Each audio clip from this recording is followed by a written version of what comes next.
తీరా వచ్చి కృష్ణుడు అక్కడ నిలబడ్డాట. నిలబడితే పుండరీకుడు ఎలా ఉన్నాడు? తండ్రికి సేవ చేస్తున్నాడు. ఇంకా తండ్రి పడుకోలేదు, నిద్రపోలా, ఆయన ఏదో భావనలో ఉన్నాడు. ఇక్కడ దేవుడు వచ్చి నుంచున్నాడు. చూడండి, ఆ కాలంలో మనుషులు దేనికి ప్రాధాన్యం ఇచ్చారు? సాక్షాత్తు భగవంతుడు వచ్చి, కృష్ణుడు వచ్చి గుమ్మంలో నుంచుంటే ఈయన అన్నట్ట, మా నాన్నగారు ఇంకా పడుకోలేదు, నేను పాదసేవ చేయాలి, అంతవరకు అక్కడే ఉండు అన్నట్ట. అది భక్తుడంటే, అది భక్తుడంటే.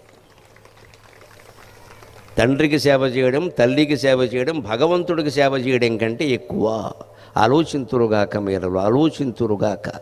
ఇవాళ పరమ దారుణంగా పెద్దాళ్ళని తీసుకెళ్ళి ఓల్డేజ్ హోమ్లో పారేస్తున్నాం, పిల్లల్ని తీసుకెళ్ళి హాస్టల్లో పారేస్తున్నాం.